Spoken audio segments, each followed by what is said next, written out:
قرآن کریم فرقان حمید میں اللہ نے ارشاد فرمایا وَلَقَدْ نَصَرَكُمُ اللَّهُ بِبَدْرٍ وَأَنْتُمْ أَذِلَّةٌ فَاتَّقُوا اللَّهَ لَعَلَّكُمْ تَشْكُرُونَ۔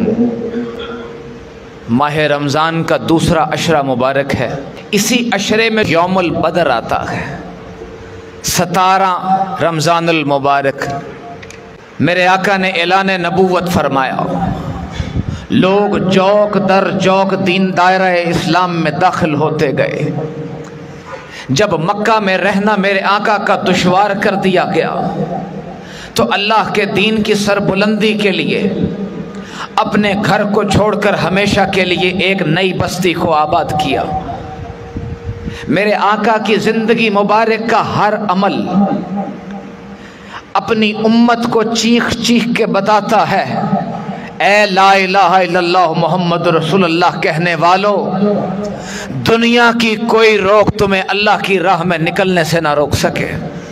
جب مدینہ میں تشریف لاتے ہیں، کفار کو مدینہ میں رہنا بھی میرے آقا کا برداشت نہیں ہوتا۔ 1000 کا لشکر جرار تیار ہوتا ہے، مسلمانوں کی ساری جائیداد مکہ میں تھی، مکان مکہ میں تھے، کاروبار مکہ میں تھے۔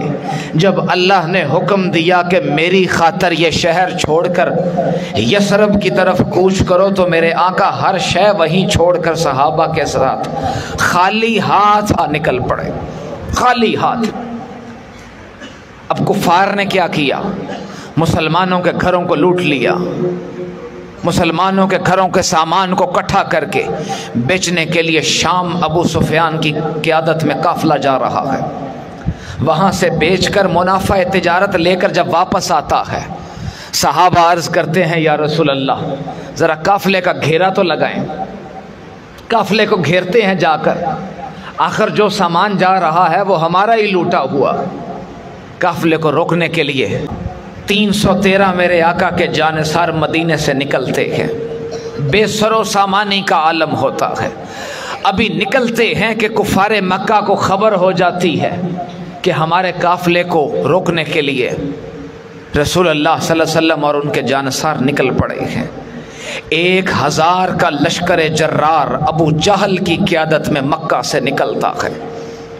1000 کا لشکر، 700 اونٹ، 100 گھوڑے، کئی تیر انداز، کئی تلوار باز، کچھ لوگ ایسے تھے، اسلحہ ایسا تھا کہ سر سے لے کر پیر تک لوہے کے اندر غرق تھے، ساتھ شراب، ناچنے والی عورتیں، غرور و تکبر کے ساتھ پورے مکہ کے وہ سردار جنہوں نے پچھلے 10 سال رسول اللہ صلی اللہ علیہ وسلم کو طرح طرح کی اذیتیں دی تھیں، آج اپنی فرعونیت کے اندر پورے عالم اسلام کو کچلنے کے لیے ہمیشہ کے لیے نکل پڑتے ہیں۔ یہ دعویٰ لگا کے جاتے ہیں کہ جن کو ہم مکہ میں رہ کر ختم نہیں کر سکے، آج ان کے شہر جا کر ان کو ختم کر کے آتے ہیں۔ ایک طرف 313 جن کی بے سر و سامانی کا کیا عالم تھا، 2 گھوڑے، 70 اونٹ، کسی کے پاس 8 تلواریں، کسی کے پاس پتھر تھا، کسی کے پاس لڑنے کے لیے ڈنڈا تھا، کسی کے پاس کوئی ٹوٹا پھوٹا کلہاڑا تھا، کوئی خالی ہاتھ تھا، کوئی خالی ہاتھ تھا۔ لیکن جب حکم ہوا اللہ کے نبی کا، اس وقت یہ نہیں دیکھا کہ میرے پاس لڑنے کے لیے کوئی شے ہے یا نہیں، حکم ہو گیا اللہ کی راہ میں نکلنے کا۔ پھر یہ نہیں دیکھا کہ پیچھے میری فصلیں پکی ہوئی ہیں، میرے چھوٹے چھوٹے بچے ہیں، میرے گھر بار ہے، مال مویشی ہے۔ جب اللہ کی راہ میں نکلنے کا حکم ہو گیا تو ہر شے کو وہیں چھوڑ کر اللہ کی راہ میں چل پڑے، ہر شے کو چھوڑ کر چل پڑے۔ یہ تھے مسلمان۔ جب چل پڑے ہیں، آگے جاتے ہیں، بدر کے مقام کے قریب پہنچتے ہیں کہ پتہ لگتا ہے مکہ سے 1000 جنگی جنگجوؤں کا لشکر مسلمانوں پر حملہ کرنے کے لیے آ رہا ہے۔ اللہ کے بندوں، وہ صحابہ تھے جنہوں نے یہ نہیں کہا یا رسول اللہ 1000 کا لشکر آ رہا ہے، اتنا اسلحہ لے کے آ رہا ہے، ہم تو خالی ہاتھ ہیں، ہم کیسے لڑیں گے؟ ان کو پتا تھا تیر اور تلوار نہ بھی ہوئے، چلو گردنیں تو ہے نا رسول اللہ کے آگے کر کے ان کا دفاع کریں گے۔ کافر ہے تو شمشیر پہ کرتا ہے بھروسہ، مومن ہے تو بے تیغ بھی لڑتا ہے سپاہی۔ ساری رات میرے آقا اللہ کے حضور دعا کرتے رہے اور سجدے میں رہے۔ صحابہ بار بار دیکھ کے آئیں، ایک ہی جملہ ادا فرما رہے تھے، یا حیو یا قیوم برحمتی کا استغیث۔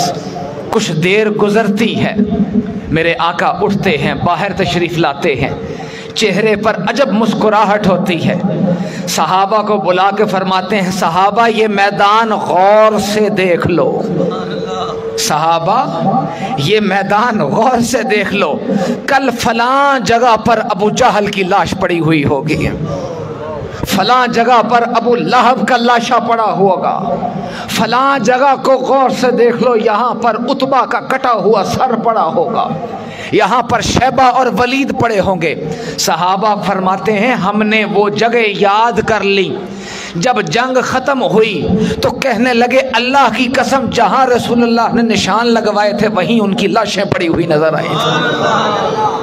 ہم جو جیتے تھے تو جنگوں کی مصیبت کے لیے اور مرتے تھے تیرے نام کی عظمت کے لیے، کچھ نہ تھی تیغ زنی اپنی حکومت کے لیے، سر بکف پھرتے تھے کیا دہر میں دولت کے لیے، قوم اپنی جو زر و مال و جواں پر مرتی، بت فروشی کے عوض بت شکنی کیوں کرتی، ٹل نہ سکتے تھے اگر جنگ میں اڑ جاتے تھے، ٹل نہ سکتے تھے اگر جنگ میں اڑ جاتے تھے، پاؤں شیروں کے بھی میدان سے اکھڑ جاتے تھے، تجھ سے سرکش ہوا کوئی اللہ سے سرکش ہوتا تھا تو کیا کرتے تھے، تجھ سے سرکش ہوا کوئی تو بگڑ جاتے تھے، تیغ کیا چیز ہے ہم توپ سے لڑ جاتے تھے، نقش توحید کا ہر دل پہ بٹھایا ہم نے، زیر خنجر بھی یہ پیغام سنایا ہم نے۔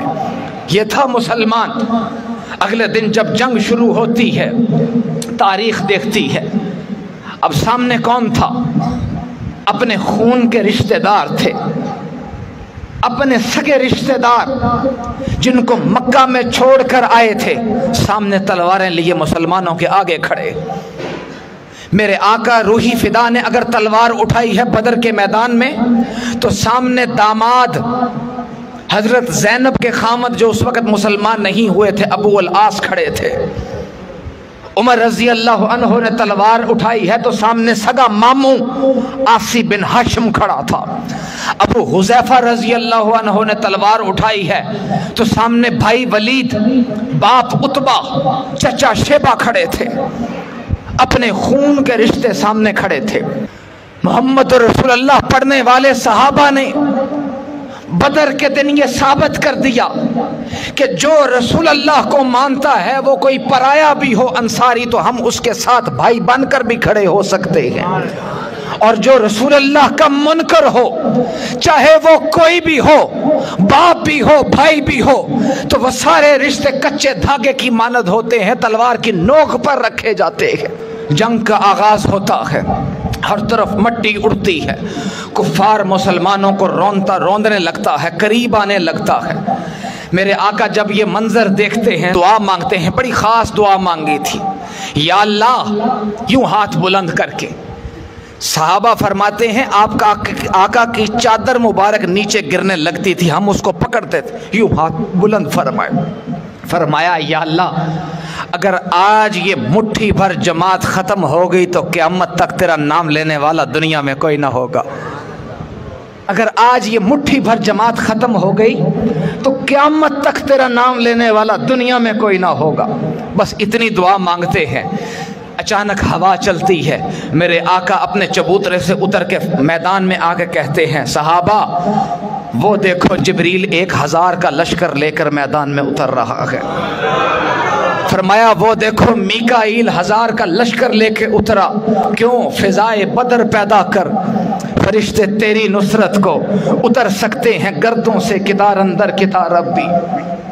آج بھی سب کچھ وہی ہے، ہمارا اللہ بھی وہی، رسول بھی وہی۔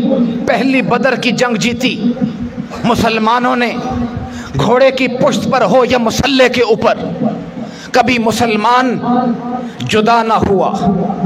آج اس امت میں اتنے فرقے بن چکے ہیں، یہ امت اتنی ٹوٹ چکی ہے، اتنا تقسیم ہو چکی ہے کہ ہماری للکار میں کوئی دم اور کوئی طاقت نہیں رہی۔ یہ بدر کا قصہ تو چلو پرانا ہے، 1400 سال والا، اپنی 65 کی جنگ اٹھا کر دیکھ لو، یہ جو پرانے بزرگ بیٹھے ہیں ان کو پتہ ہوگا۔ 1965 کی جنگ جب لگی تھی، ہندوستان نے پاکستان پر حملہ کر دیا، اس وقت قوم کٹھی ہو گئی۔ جب اللہ نے اس قوم کا اتحاد دیکھا، اپنے آباء و اجداد سے ذرا پوچھنا جو پرانے بزرگوں سے کہ 65 دی جنگ دے اندر سارے کیویں کٹھے ہوئے سکے۔ جب اللہ نے اتحاد دیکھا تو پھر جب فضائے بدر پیدا ہوئی تو پھر فرشتے تیری نصرت کو اتر سکتے ہیں گردوں سے کتار اندر کتار اب بھی۔ پھر 65 کی جنگ میں بھی فرشتے اترے تھے۔ ہمارے پاس نہ ہتھیار نہ لڑنے کے وسائل، ملک بحران کا شکار، برے حال۔ ایک بندہ اٹھتا ہے اپنے کمزور سے طیارے کے اندر، دشمن کے 30 سیکنڈ کے اندر دشمن کے 5 لڑاکا طیاروں کو مار گراتا ہے۔ اللہ کرے وہ وقت واپس آئے کہ مسلمان پھر ایک جھنڈے کے نیچے متحد ہو اور پوری دنیا کے اوپر مسلمانوں کی حکومت ہو، ویسی حکومت ہو جیسی قرون اولیٰ کے مسلمانوں کی خلفاء کی ہوا کرتی تھی۔ اے خاصان رسول وقت دعا ہے، اے خاصان رسول وقت دعا ہے، امت پہ تیری آن کے عجب وقت پڑا ہے۔